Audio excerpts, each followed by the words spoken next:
In my last video, I started digging through some of the super investor portfolios looking for hidden bargains. We began with Bill Ackman's purchase of Amazon, and to my surprise, the stock looked pretty attractive at today's valuation. So today, we're continuing that journey. This time, we're diving into the portfolio of another legendary investor, Mohnish Pabrai. In his latest 13F filing, Pabrai didn't make big moves. He only started one new position, and it was AutoNation, which is an American automotive retailer. Now, it's worth mentioning that 13F filings only include US-listed stocks. So while Pabrai could have bought other positions overseas, those don't show up here. But what we can see is that AutoNation now makes up around 5% of his US portfolio, and that definitely caught my attention. So I decided to dig deeper to find out what Mohnish is seeing in this company. In this video, I'll break down AutoNation's latest earnings, I will look at their financials, and of course calculate its intrinsic value to see if it could be a good buy today. Now, if you enjoy these kind of breakdowns, consider clicking the like and subscribe buttons, and without further ado,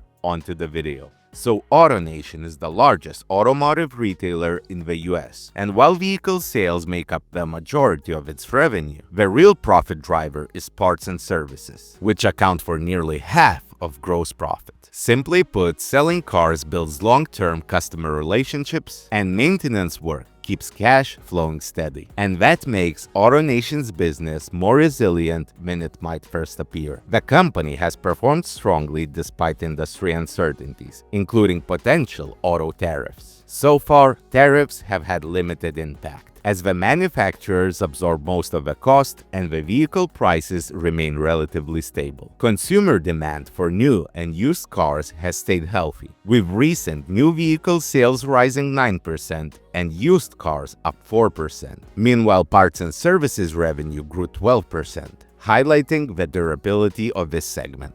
AutoNation's operating efficiency is also notable. In the second quarter, same-store gross profit grew 10%. In other words, AutoNation is squeezing more profit out of the same stores, basically showing they can grow without heavy expansion costs. The company also maintains a strong cash position, producing nearly $394 million in free cash flow this year, which has enabled ongoing share repurchases, with a 6% reduction in shares outstanding so far this year. So in short, AutoNation isn't just a car dealer. It's a durable, high cash flow business that benefits from both vehicle sales and recurring service revenue, which makes it an intriguing pick in Pabrai's portfolio. But before we get too excited, let's take a closer look at the financials, and let's see if there are any red flags hiding beneath the surface. So AutoNation is currently trading at close to $215. And over the last year, it's up around 27%, showcasing this stable growth.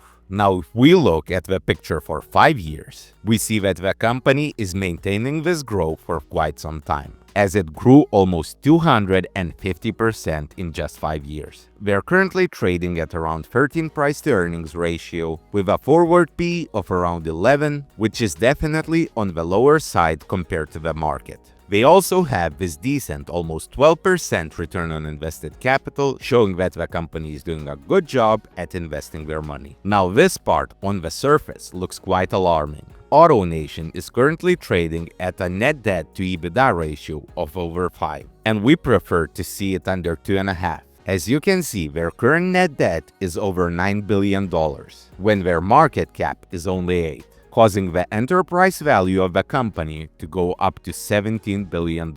So these numbers look really alarming at the first glance. But here's the thing, most of that debt isn't traditional long-term borrowing. A big chunk of it comes from financing vehicle inventory and customer auto loans. These loans are backed by real assets and get paid down as cars are sold. And that's why AutoNation's covenant leverage ratio, the one lenders actually track, is only around 2.3 times EBITDA, showing the balance sheet is healthier than it first appears. Now, while 2.3 ratio is still not low, it is manageable. Now, this is AutoNation's revenue history over the past 10 years. And as you can see, we have a spike in the COVID years, but despite that, it seems to be fairly flat. Now looking at their net income, they used to stand around 400 billion until 2020. Then we saw this huge spike in 2021 and 2022, and it has been going down for the last 2 years. Now on the first glance, you might see it as a very big issue, as their net income has gone down significantly from the exceptional highs seen in 2021 and 2022. But actually, these highs were driven by severe vehicle supply shortages. And this struggle isn't a collapse. It's actually a return to a more typical lower margin market. Now, this is a graph of their shares outstanding. And to be honest, this is something that I have never seen before. In 2016, they had 103 million shares outstanding, and they have been buying back shares every year for the last 10 years, going all the way down to 40 million last year. This is share repurchasing on the next level. In the last 10 years, AutoNation increased their shareholder value by 2.5 times just by buying back shares. Think of it in this way.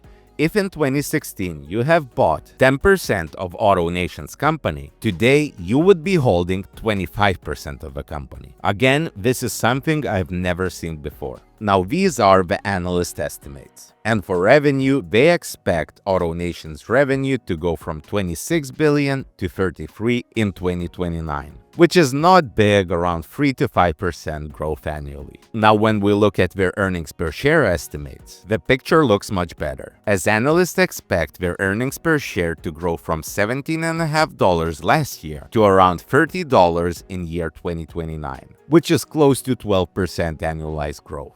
So looking at AutoNation's financials, the picture looks pretty good. The stock trades at fairly low valuation multiples, they have a solid return on invested capital, and while their revenue growth is modest, the aggressive share buybacks are driving strong per-share growth. In fact, they're buying back their stock at a pace I have never seen before, which means your investment can grow even though the business itself isn't expanding much. That said, I do think the company could ease up on buybacks. Instead, focus more on reducing debt, which seems on the higher side even with excluding vehicle-related borrowing. It is not a major red flag, but it's definitely something to watch. Overall, the analyst expects slow but steady revenue growth and around 11 to 12% annual EPS growth for the next 5 years, which in my opinion is quite solid given the current valuation. Now the big question is, how much is AutoNation actually worth? So let's run the numbers in my intrinsic value calculator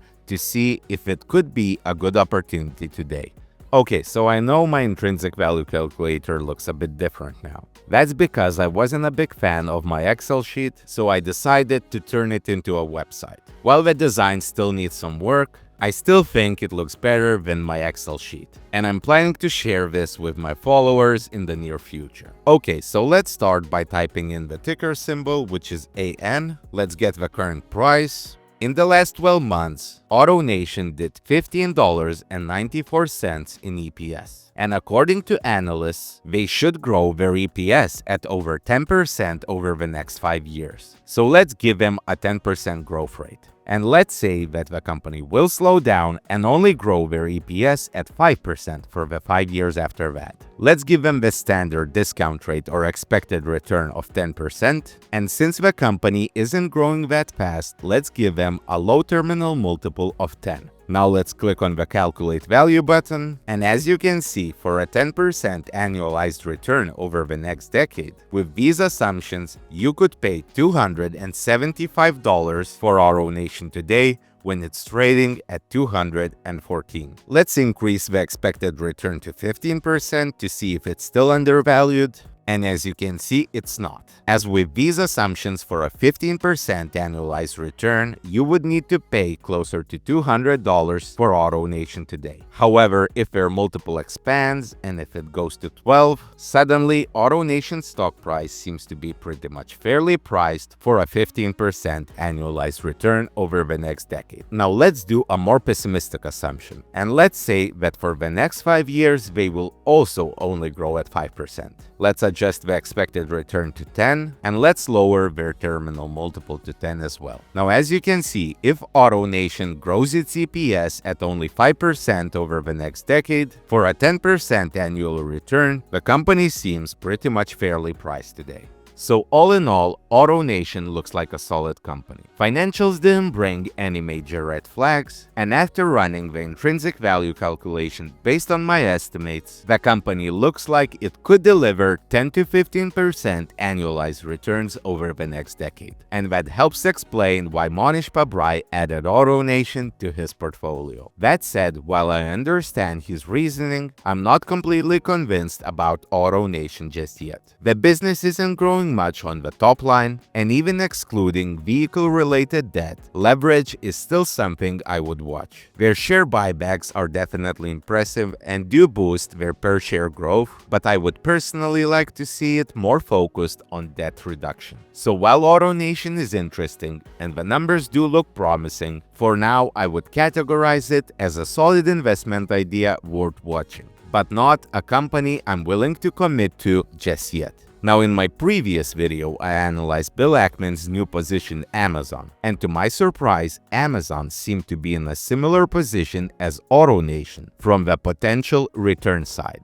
But between the two, I feel much more confident in the stability and the long-term growth potential of Amazon than AutoNation. And actually, since my last video on Amazon, Amazon's stock price dropped a little bit more, so I started a really small position. Now, if you would like to watch that video to understand why I like the company, you should be able to see the video somewhere on the screen or in the description down below. Now, if you enjoyed this video, consider clicking the like and subscribe buttons. And as always, guys, thank you for watching, and I hope to see you in the next one. Bye.